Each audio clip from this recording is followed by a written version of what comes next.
We're live. Ben, have you seen this video? Steven Crowder destroying our leftist tears tumbler? Who?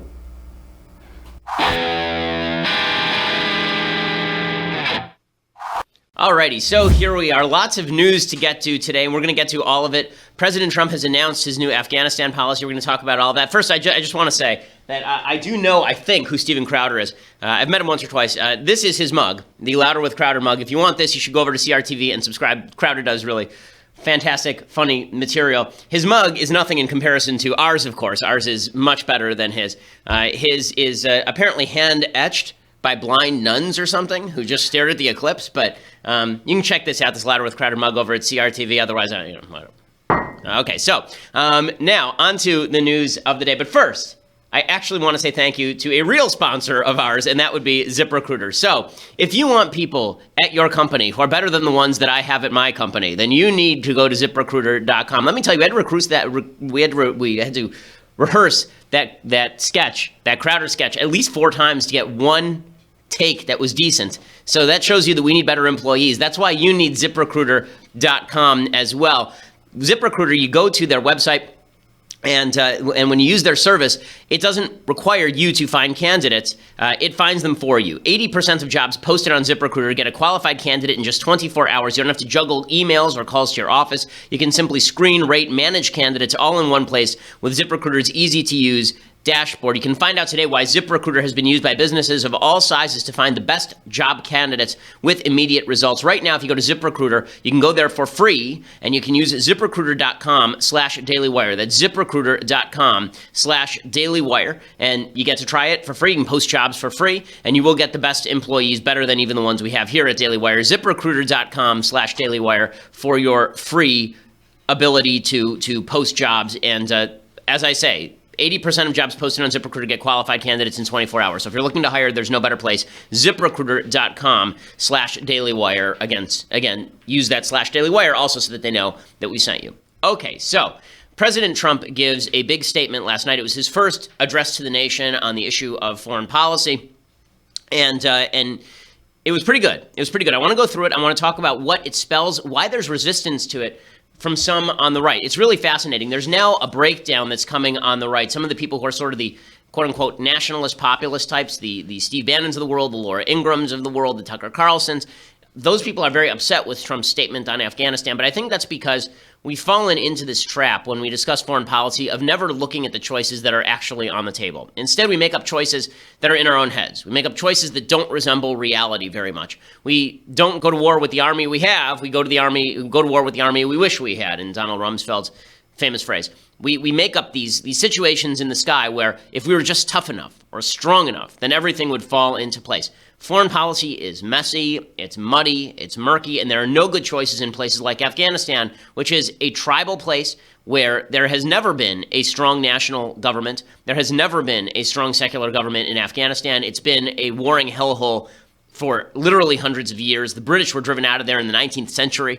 The Russians were driven out in the 1980s. And the United States is not being driven out of Afghanistan, but there has been no strong centralized government in order to prevent the rise of the Taliban again. And this is presented an intractable situation for the Trump administration. Trump didn't create this. Trump inherits this. So to understand sort of where we are, you first have to understand where we've been. So we invaded Afghanistan after 2001, after 9/11, specifically because it was being used as a base by al-Qaeda. And we offered the Taliban, you either give up al-Qaeda, you either give up bin Laden, you stop protecting him, or we're going to come in, invade your country, and topple you. Mullah Omar was the leader of the Taliban. He said that it was more worthwhile for him to protect bin Laden than it was for him to turn over terrorists. And so we went in and we toppled the Taliban using the Northern Alliance. That quickly devolved into a corrupt central government that had to pay off all of these tribal leaders because the strongest leaders in Afghanistan were the tribal leaders from the beginning. And terror continued to be a serious problem in Afghanistan. After we conquered the country, we struggled to build a working system there. This is a country that had no history of democracy or human rights, and went in there thinking we were going to be able to transplant democracy and human rights. That ended up being, in large part, a failure. President Obama came into office, and the first thing that he did is he said he wanted to get out of there, but first he had to surge troops. So we have to review what President Obama said in order so that we know what Trump said last night, whether this was a major change or not. Remember, Obama wanted to get out of Afghanistan. More American troops ended up dying in Afghanistan under Obama's watch than under George W. Bush's watch, in large measure because President Obama surged troops, but he did so with a timeline. He said, I'm going to throw 30,000 additional troops into Afghanistan, but I'm going to take them out again right away. So here is Obama. This is December 1st, 2009, discussing his new Afghan policy about sending 30,000 additional troops. This is 8 years ago now.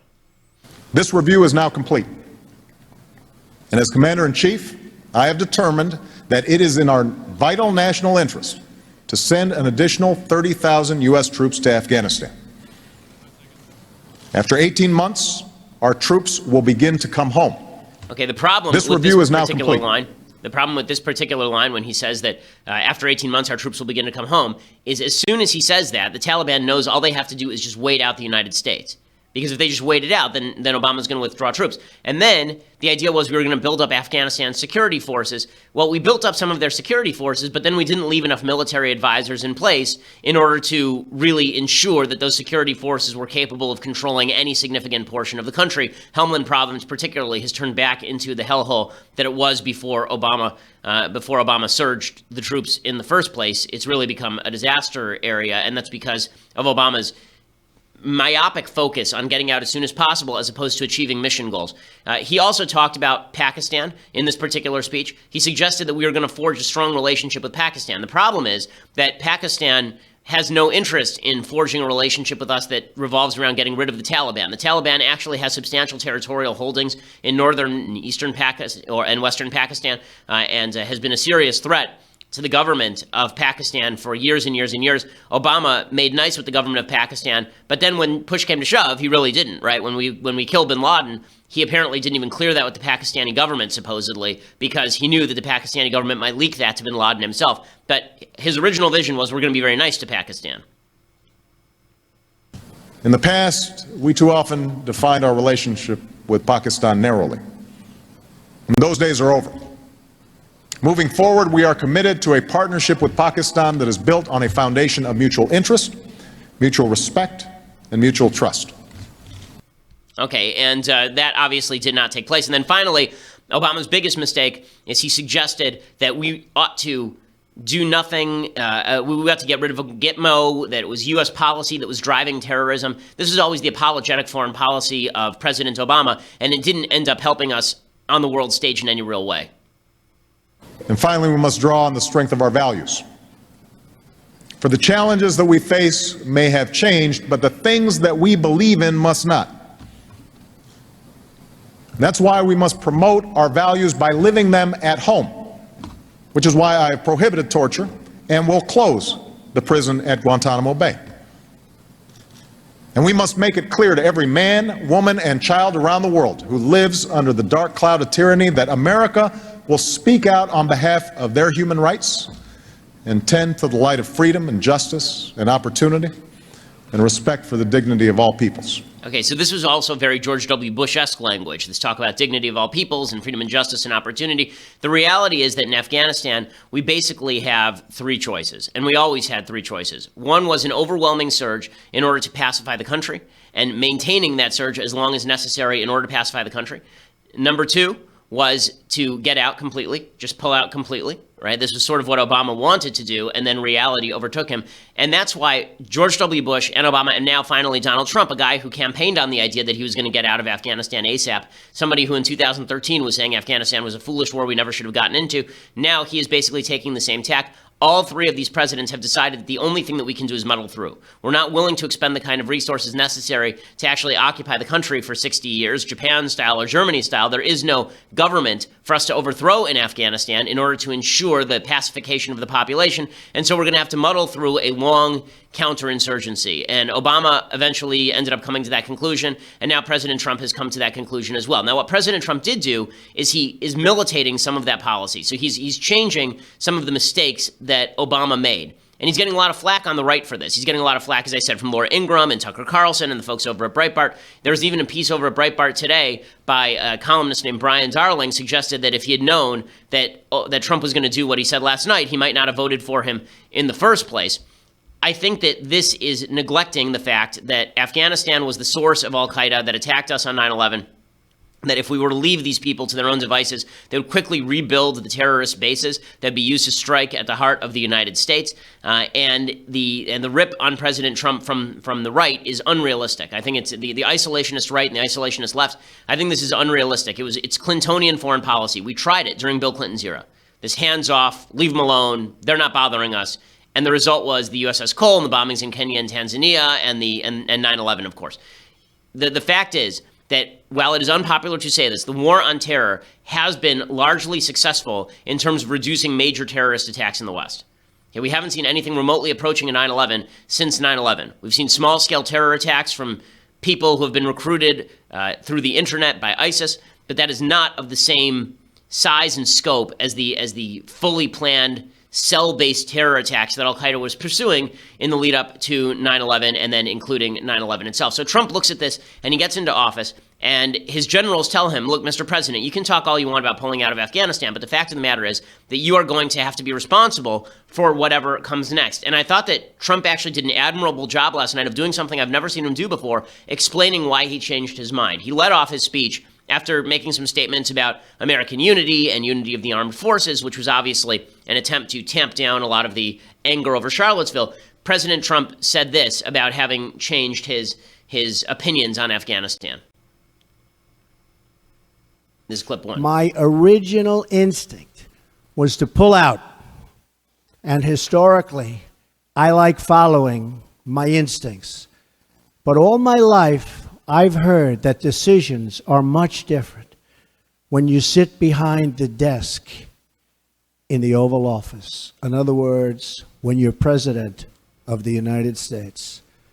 So I studied Afghanistan in great detail and from every conceivable angle.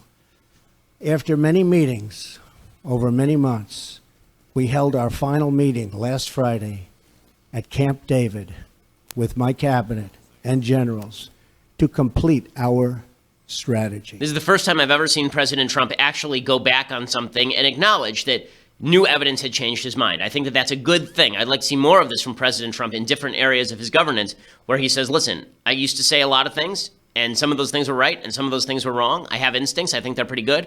But when I see new evidence, I have to change my opinion. So good for President Trump for doing that. We'll talk about what his policy is and how it differs from President Obama's, because there are some significant similarities to President Obama's speeches and talks and policies in Afghanistan, but there are some pretty significant differences as well, I think mostly in the right direction. Before I do that, I first want to say thank you to our sponsors over at My Patriot Supply. So if you're looking at the world right now, and it seems like a chaotic place, if you're looking at the nuclear buildup in North Korea, if you're looking at Iran developing a nuclear weapon, if you're looking at Russia looking to make moves in the world markets and pushing into areas like Ukraine, if you're looking at China, which is getting more and more involved in antagonistic activity toward the United States, or if you're just looking around and you're saying, hey, there are natural disasters every day, you ought to be prepared, okay? This is why you need a food supply in your house. In California, we have earthquakes. The government recommends that you actually have a food supply in your house in case something happens. You can't get to the grocery store. The grocery stores are cleared out. The government can't help you. This is why you need independence, and that's what the My Patriot Supply Survival Food Supply is for. For $99, you get 102 servings of breakfasts, lunches, and dinners. That's less than $1 per serving. Order now at 888-803-1413, 888-803-1413, or online at preparewithben.com. That's preparewithben.com. It's not a big deal, folks. $99 gets you 102 servings. You're protected. Your family's protected. My Patriot Supply believes in old-fashioned values, and they are people that I would trust to get me the food that I need. Everybody in the office, by the way, who's tried their food has said that it tastes just like home cooking. 888-803-1413, preparewithben.com, preparewithben.com. Make sure that your family is safe and taken care of, and you don't have to worry about disaster striking because you're the only one on your block who's prepared. Preparewithben.com, 888-803-1413. Okay, so number one, Trump says that he's actually thought this thing through. This, again, is a major difference from a lot of his other policies where it seems like he's just going off the cuff. Then Trump says that he calls for victory. The problem that I have with Trump calling for a quote-unquote victory is that whenever, Trump made a big deal during his campaign about saying, we never win anymore. People, we never win, ever. No winning, ever. We haven't won. Okay, the problem is, we're not going to get victory in Afghanistan the same way that we got victory in Germany or Japan. Because there is no government to surrender to us. The Taliban are not going to surrender to us. They will just continue to break down into smaller and smaller terrorist groups. So when you say victory, the American people expect the ticker tape parade down the middle of Fifth Avenue. The American people demand a surrender document signed on the deck of a boat. Okay, none of that's ever going to happen. When he says we're going to achieve victory, then he needs to define what victory is. Here is Trump talking about what victory looks like to him.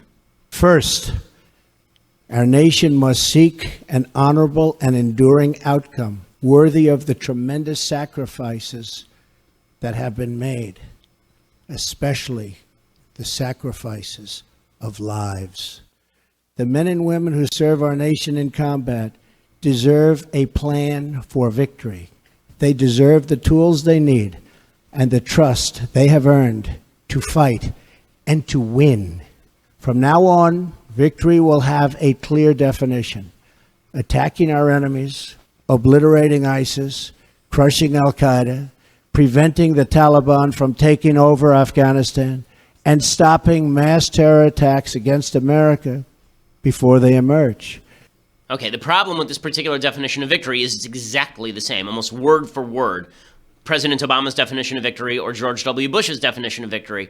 There is no victory moment, right? There is no win here where we say, okay, we've accomplished our goals, now we're leaving. Okay, what he's talking about is a long-range occupation. Okay, this is what John McCain said in 2008 about Afghanistan. He said, look, you want to pacify it, you're going to have to stay there for 50 years. That's basically what Trump is talking about here, but he doesn't want to admit it openly. Okay, what he really should be saying is, look, victory is us preventing terror attacks. That's what he's saying here, right? Attacking our enemies, preventing terrorist attacks. But there is not going to be a moment of victory. The American people have to understand our military is there to do just this. Our military is there to prevent these things. There's not going to be, expectations of the big ticker tape parade are not realistic. And I think that because Trump had sort of pushed that expectation of victory in Afghanistan for so long, it's difficult now for him to back off that language, even though there's not going to be the iconic victory moment that people are looking forward to. There is a difference in some of his rhetoric from President Obama. So he is refusing, obviously, to pull out. Unlike Obama, who said we're going to pull out after a certain period of time, getting out is the most important thing. He got a lot of criticism for this, Obama, and I think rightly so, because the mission has to be defined by what our goals are, not by your political goals in getting out as fast as possible. What Trump did yesterday actually took a fair bit of political courage. He said, listen, we're going to stay there because we need to be there. And I think that's right. Here he is saying that we cannot just pull out. A hasty withdrawal would create a vacuum that terrorists, including ISIS and al-Qaeda, would instantly fill, just as happened before September 11th. Okay, and he is right about that, of course. He then goes on to talk about Pakistan. So remember, President Obama talked about how Pakistan was going to be our new friend. They were going to help us in the war on terror. Trump said no such thing. He said, listen, Pakistan is not being very helpful, and that's why we're going to build up democratic allies like India. I think this is a very important thing, what Trump did here. India is a democratic bulwark and an anti-Islamist bulwark against countries like Pakistan and Afghanistan. Building them up in opposition to the Pakistani government is something the United States should have been doing long ago. What can India do against Pakistan in terms of tamping down terror? Not much, but we can at least create allies in the region who are interested in working with us to tamp down terror, particularly along the India-Pakistan border. That's a good thing. Pakistan should be intimidated that if they don't do what we want, there would be serious consequences, and those consequences may not come directly from us, but may come from our allies. Here's Trump directly calling out Pakistan. We can no longer be silent about Pakistan's safe havens for terrorist organizations, the Taliban, and other groups that pose a threat to the region and beyond. Pakistan has much to gain from partnering with our effort in Afghanistan. It has much to lose by continuing to harbor criminals and terrorists. Now, the most important thing Trump did last night is he talked about timelines. You remember, I just showed you the clip of Obama saying we're going to throw 30,000 troops in, and 18 months they'll be out. Really stupid, okay? That's like saying to your child, I'm going to give you a timeout, but the timeout's going to end in 3 minutes. Okay, you can't do that. Your kid's just going to wait out the timeout. When you give a kid a timeout, The idea is that the timeout is indefinite until the kid does what you want. When it comes to the Taliban, you have to throw troops in there for as long as it takes, and that's what Trump had the courage to say last night. Good for him. Here he is talking about this idea that the time-based approach needs to be gone, and instead we are going to make an approach based on the conditions on the ground. A core pillar of our new strategy is a shift from a time-based approach to one based on conditions. We will not talk about numbers of troops or our plans for further military activities. Conditions on the ground, not arbitrary timetables, will guide our strategy from now on. America's enemies must never know our plans or believe they can wait us out. I will not say when we are going to attack, but attack we will.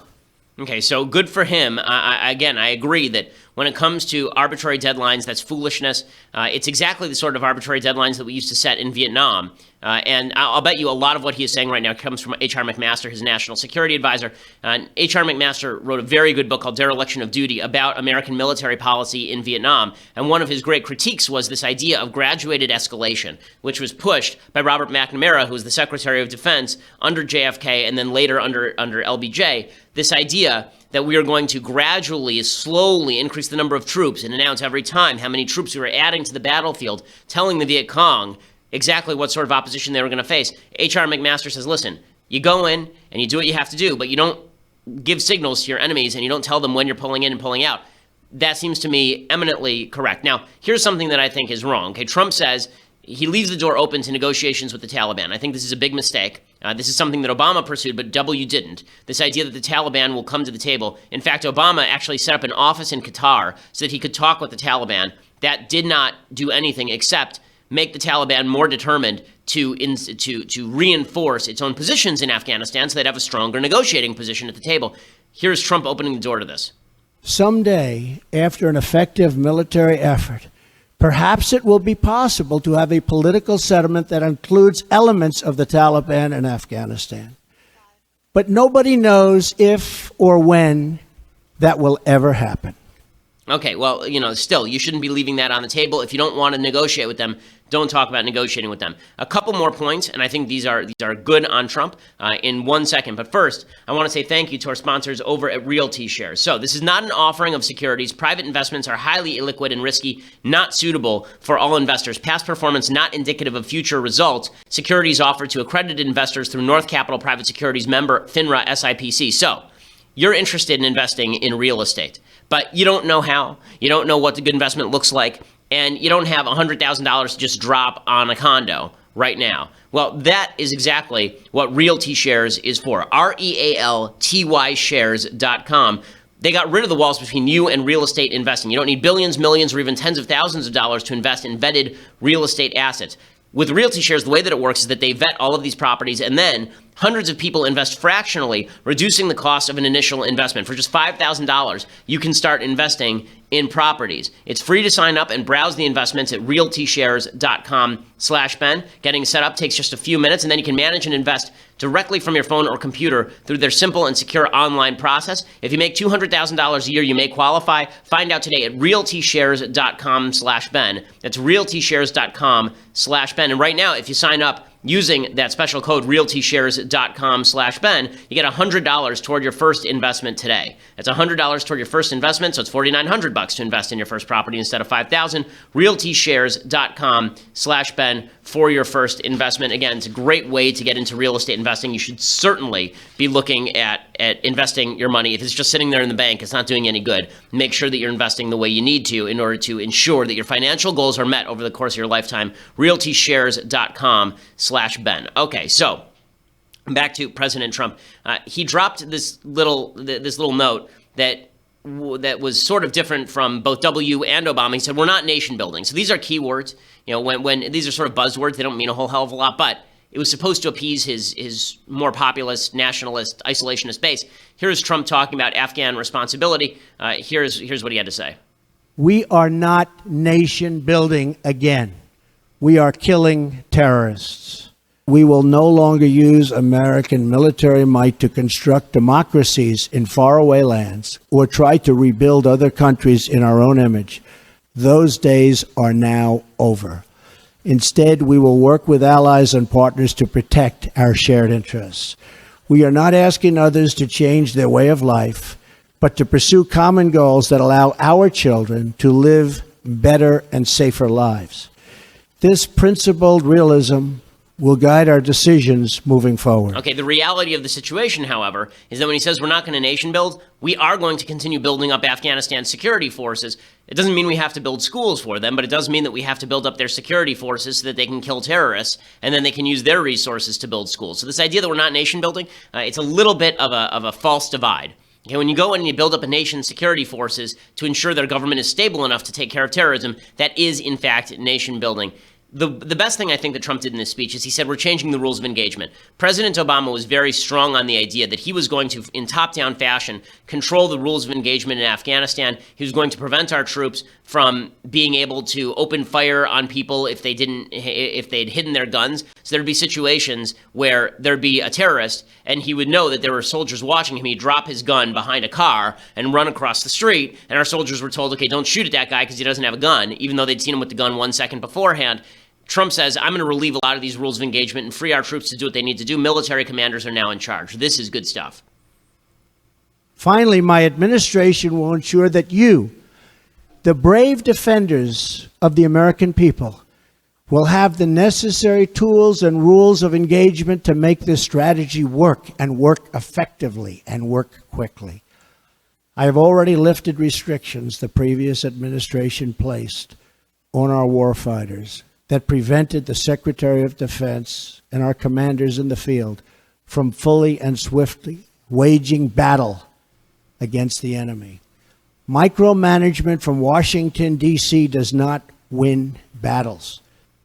Okay, good for Trump. This is, I think, the most important point. And this is, by the way, why we're winning against ISIS. It's not because we've dumped in an enormous number of additional resources. It's because Trump has taken the handcuffs off of our military commanders. That's really good stuff. So I want to talk about the blowback from the right that you're seeing from people like Tucker Carlson, why I think it's misguided, why I think that they're wrong, and why Trump, I think, is right. 4,000 troops may not be enough, but at least his reorientation towards the idea that he is going to push for a longer counterterrorism strategy in Afghanistan rather than just a unilateral pullout, I think that's correct.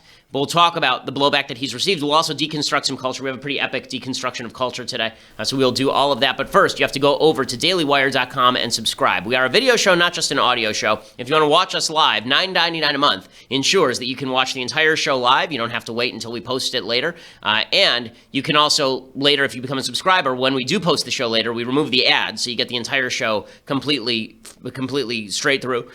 You also get to be part of our mailbag. You get to watch the Andrew Klavan show live beginning at 10:30 a.m. this morning Pacific time. You get to watch the Michael Knowles show beginning at 12:30 p.m. Pacific time today. You get to be part of their mailbags as well. So we have lots of material for you over at dailywire.com. Go over and check it out. Annual subscribers get all of those things, plus this, the most magnificent of all tumblers, far better than the Louder with Crowder hand-etched mug. This, the Leftist Tears hot or cold tumbler. I've held them both in my hands, okay? There's no comparison. Sorry, Stephen, there's no comparison. It's just a magnificent piece of work. I mean, this is something that you'll treasure all your life. It is something that thousands of years from now, when they dig up the relics of an ancient civilization, this will be the only thing where they think this must have been some sort of god that the ancients worshipped. This Leftist Tier hot or cold tumbler, you get that with $99 annual subscription. Make sure you go over and subscribe right now. And also make sure that you go over to iTunes or SoundCloud and subscribe and leave us a review. We are fastest growing, largest conservative podcast in the nation.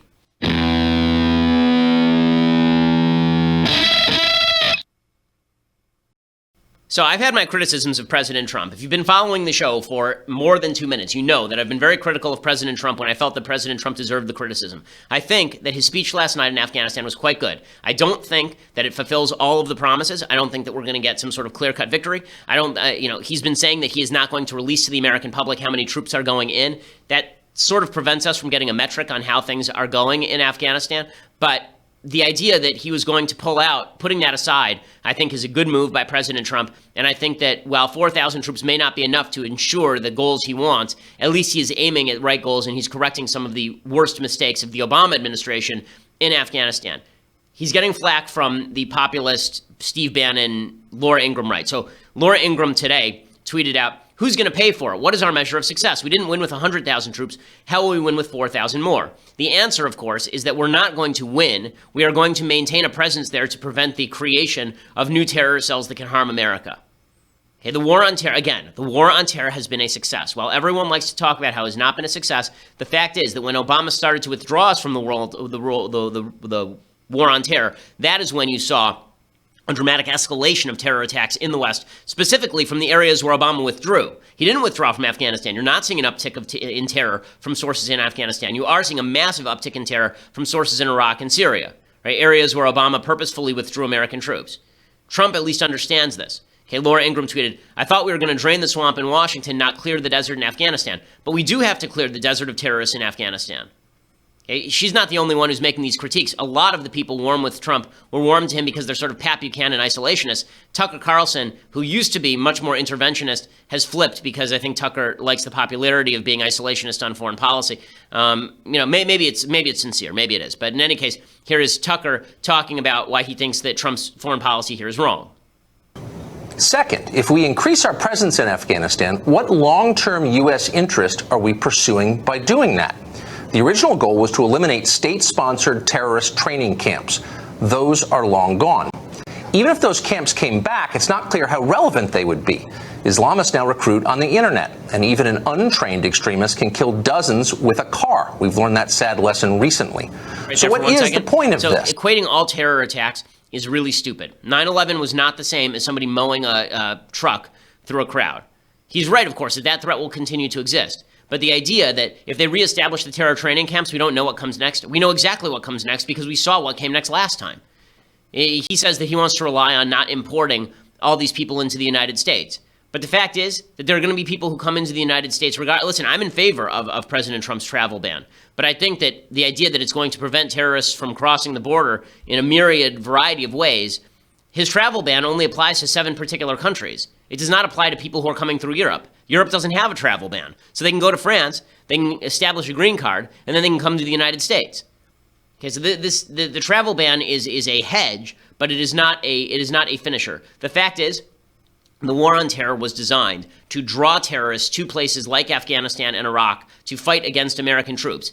Imagine that you have terrorists all over the world, and this is what's happened, actually. You have terrorists all over the world. Imagine they're like metal filings in a sandbox, and you need to remove the metal filings somehow. What do you need? You need a magnet, right? You need a magnet that's going to draw out the metal filings without damaging, without taking up the sand as well. That's what the war on terror has largely been. To pretend that the war on terror has been an utter unsuccess is to fail to look at the evidence. We'll let Carlson finish his point.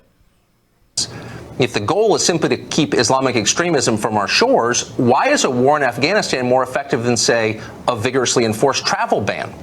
Okay, and again, the answer is because this vigorously enforced travel ban, it mitigates the risk. It does not eliminate the risk. Everything that we can do to mitigate the risk of massive terrorism seems worthwhile to me. Over at Breitbart, they're ripping Trump too. I think a lot of this now at Breitbart is being driven by the idea that they're trying to prove that Steve Bannon, the chairman over at Breitbart, made a big difference to Trump. Like if Bannon were still in the administration, things would have changed. Not real. Okay, Bannon could have stuck around. This would have been Trump's plan anyway because Trump had marginalized Bannon and didn't agree with him, obviously.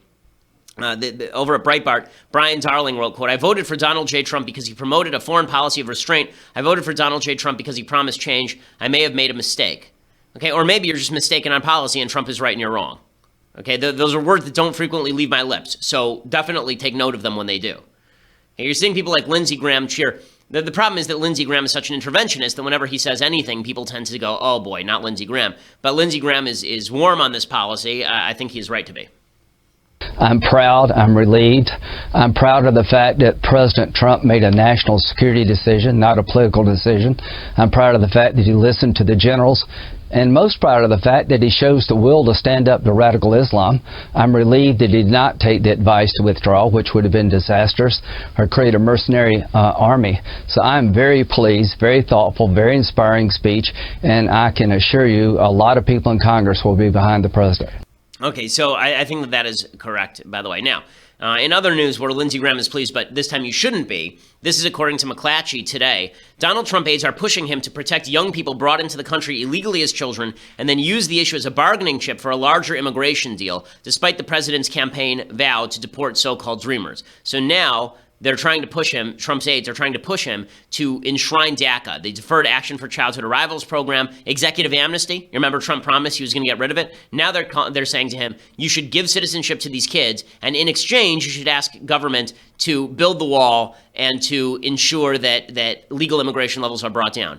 I see no reason why Trump should have to bargain with Congress on this particular point. As I've said for a long time, I'm not against the idea that certain children who arrived here in the United States and are beneficial to the country should be allowed to stay. I think that illegal immigrants should be judged on a case-by-case basis. They should have to go to the back of the line, but if they're good for the country, if they're useful for the country, if they served in the military, for example, or let's say they're going to college in engineering, and they're good for the economy, and they pay taxes, and they have families, I don't see why we would toss those people out of the country.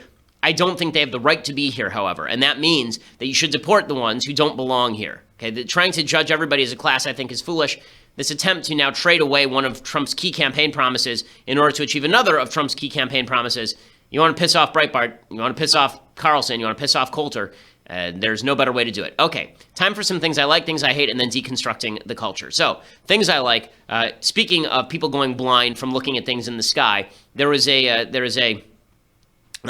so we'll start with a book called The Day of the Triffids. This is a great science fiction novel by John Wyndham. It's largely forgotten. It's about agro-warfare, really, is really what it's about. It's about this idea that the Russians create this sort of super species of plant that distributes poison almost.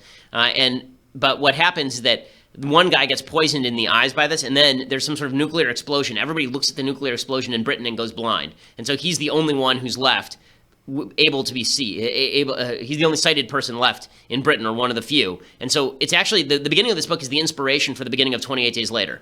You know, like the person who did 28 Days Later said this, because the beginning of the book is the guy waking up in the hospital, and he's got bandages around his eyes. He takes off the bandages, and the streets are empty. There are blind people wandering around. You know, that's the inspiration. It's a good book. It's a very weird sci-fi book, considered sort of a modern classic. So go take a look. John Wyndham's The Day of the Triffids, worth reading. I read it several years ago. Don't remember it that well, but remember enjoying it. Okay, other things that are hilarious. So Shep Smith, I thought was hilarious yesterday about the solar eclipse. As you noted from yesterday's show, I was not entranced with the solar eclipse. I think it's like the pictures are cool and everything. The people who are going nuts, like, ooh, an object moved in front of another object. Right. Like that's, like we move between the moon and the sun pretty much every month, which is why the moon looks like the sun looked yesterday. Whoop-de-doo. Here's Shep Smith going crazy over it. This is Total Eclipse of the Sun Watch 2017 on Fox News Channel. The excitement must be building and building like fireworks. If I put this here and my phone here, I have a total eclipse of the phone. Fascinating. It's amazing. Oh my God, the moon has gotten in front of this. Okay, well, I don't know. It's interesting looking. The sun looks a little like the moon up there in my wall. If you mention it, you got to sing it. Where the deer and the antelope play. Wow! Would you look at that? It's a total eclipse of the sun. And you look up at they know this is all it's going to be, right? Just a moon over a sun. Oh, the sun's coming back now. Cameras are coming out. Oh my goodness, that didn't last long. Yoo-hoo! I want to hear more. No, because now you can look at the thing. It's covered so you can look at it. Oh my God! The sun is returning. Jalapeno. And how was it? Response. Weird. Dark. Cold. Another dark. Amazing. I love nature. Amazing. I'm going to die now. And we hope that doesn't happen. Want to see a total eclipse of this monitor? How about... Okay. It's totally eclipsed. Well, we're having a good time, too. And there's some people who think we should take this a little more seriously on the Twitter. Because for us, this is just a lot of fun. We've been watching The Path of Totality so you can catch a DC on screen if you run. Do you know that it goes like old NASA stuff from the 70s whenever you move around? Okay, so Shep Smith having too much fun with the eclipse. Yeah, I think that everyone went a little crazy. I went out on the streets of California, and it was in L.A., and it was the first time I'd ever seen anyone look at the sky in L.A., because the sky here is brown because of all the smog. So it's the first time anyone had ever looked at the sky. President Trump, however, looked at the sky. He decided that it was worthwhile he was wearing glasses. Okay, so a lot of people I know glanced at the sun for a second because they didn't have the glasses, and they're like, I want to see what's going on. President Trump had the glasses, and because he's just a contrary guy, He just decides, you know what? I'm going to look directly at the sun for no apparent reason. Like, people are literally shouting at him, don't look at the sun. Never tell me what I can't do. He looks directly at the sun. Here he is.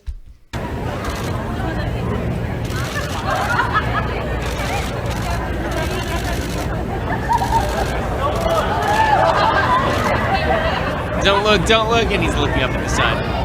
Because he just has to. And Melania's like, what is wrong with you? Melania's just looking at him like, what happened to you? Like, were you dropped as a child? Like, what's...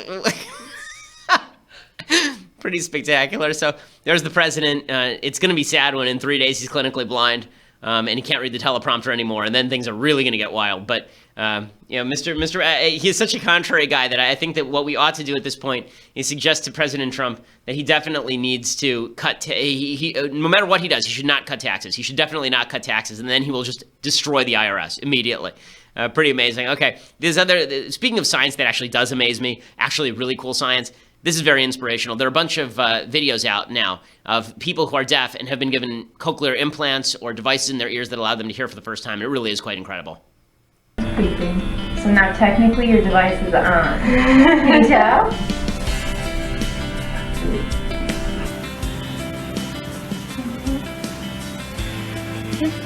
You said you hear it.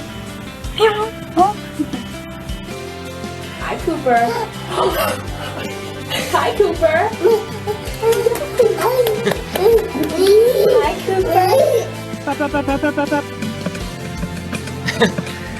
Now that's cool science, okay? So if we're going to talk about like amazing science, I'd rather watch that any day of the week over the solar eclipse. Super, super cool stuff. Okay, time for a quick thing that I hate, and then we'll deconstruct culture for a minute. Okay, So the media is going nuts because Katrina Pearson was on Fox News, and they're suggesting that Katrina Pearson, the former Trump spokeswoman, who is not good at her job, she's not a super articulate person, they're suggesting that she was defending slavery. She's clearly not defending slavery in this clip, but the media have decided to make it seem as though she is anyway. Here is Katrina Pearson talking Confederate monuments and slavery with Wendy Osifo, professor at Johns Hopkins University. So this is not a symbol of patriotism. This is a symbol of hatred and division. And while it is a piece of American history, it's not necessarily the good part of American history. It's actually nefarious. So it doesn't deserve a place on state grounds. It deserves a place in museums, and that's where they need to be. It absolutely deserves a place because bad history is still good history for this country. Slavery is good history? Where we are today. Absolutely. Slavery is good history? Absolutely. During those times, think about this for a second. Where would we be today if not for that Civil War? Where would we be without slavery? Are you serious? So Katrina Pearson is really bad at her job, but she's not actually defending slavery. Okay, what she's suggesting is that it is good to know American history, and slavery and Confederacy were part of that history. Not that those were good things. Okay, that's not what she's saying. She just really sucks at her job. So that's it. So before people start saying that Katrina Pearson is defending slavery, maybe they ought to just recognize that never attribute to pro-slavery malice what you can attribute to incompetence, because that's actually what's happening here. Okay, so time to deconstruct a little bit of culture. We haven't done a serious deconstruction of the culture in a while, so today we are going to do just that. So we'll begin with the song Wild Thoughts. This is DJ Khaled and Rihanna. We didn't cut the video for Wild Thoughts because apparently it's nippleicious. This is according to Mathis, who said that it would have required a good amount of work and many lost man hours for people to blur out the assets of Rihanna in this particular music video. But here is what this garbage song sounds like. This song again is called, what the hell is this stupid song called? Wild Thoughts. Okay. Another one. We the best music. DJ Khaled. I don't know if you could take it. Okay, so sorry, you can pause it right there for 1 second. So I've heard that this DJ Khaled thing is like a thing. And then he just shouts random phrases into the microphone. Jess, the person who does makeup here, she informed me of many of DJ Khaled's key phrases. And she says he's very inspirational. He's very inspirational because he shouts things like, we the best music. We clearly not the best grammar. I don't know why verbs were murdered, but I wish that we would bring them back. And also, he apparently shouts DJ Khaled in all of his songs, which is a weird thing to do. I do say that this is the Ben Shapiro show, but only to identify which show you are listening to. I assume that DJ Khaled is aware that people know that it's his song.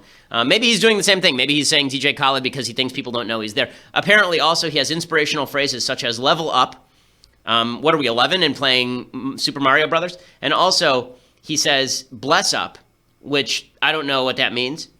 And major key is another one of his, apparently. Apparently, he just shouts randomly, major key, which is weird. Does he also shout random music theory things? Does he suggest that we are now in, when it goes into minor key, does he shout minor key? Does he shout how many flats are in the particular, does he shout like F flat major? Like, what exactly does he, I'm confused. In any case, he also, so DJ Khaled leads off. Okay, we'll play some more of this garbage song. It's bad music, and apparently Rihanna is also she gave up on singing a long time ago, and now she sort of just like breathes into a microphone and sounds as though she swallowed a kazoo, and now is attempting to sing through it. Naked. I wanna be a baby. Spinning in his red just like he came from Maytag. Rocket with it on the brown liquor. When I get like this, I can't be around you. I'm too little to dim down a notch. Cause I can into things that I'm gon' do. Wow, thoughts. Okay, so apparently Rihanna also has a thing in her songs now where she just repeats one word 1,000 times. Right? Work, and now wild. Yes, this clearly is increasing the IQ level of the United States population. Also, nothing says feminism quite like, no, you want to see me naked. I want to be your baby. It's just like Cole Porter, isn't it? I mean, really, the lyrics, it's just like the Gershwins. The lyrics here are just spectacular. Spinning and it's wet like it just came from Maytag. Nothing says sexy to me quite like a washing machine. I mean, that's just hot stuff. When I think hot, I think washing machine. And then I love that she can drop lines like white girl wasted on that brown liquor. Things that you could never say with races reversed, right? Black girl wasted on that vodka. Like, that would be racist. But white girl wasted on that brown liquor, totally fine. Does any of this actually promote, like, good image of women?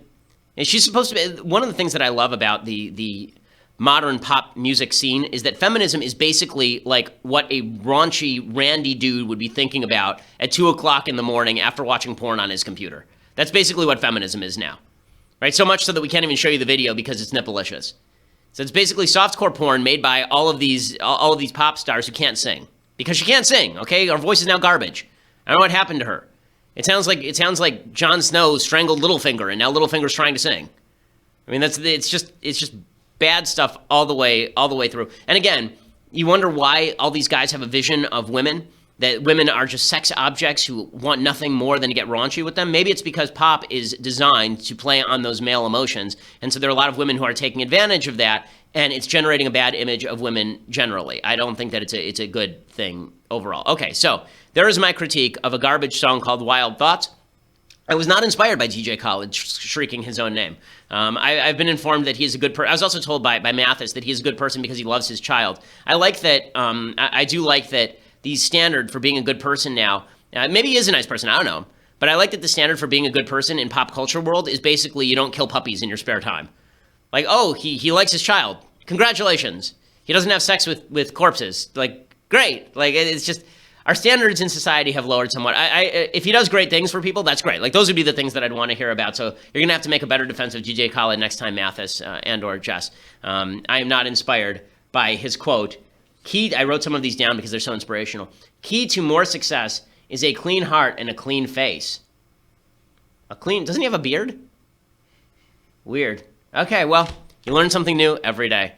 We will be back here tomorrow. President Trump is supposed to make a big speech in Arizona. I believe that's today, correct? He's supposed to tonight speak in Arizona. Some riots expected, so I'm sure there will be much to talk about tomorrow. We will talk about it. I'm Ben Shapiro. This is The Ben Shapiro Show.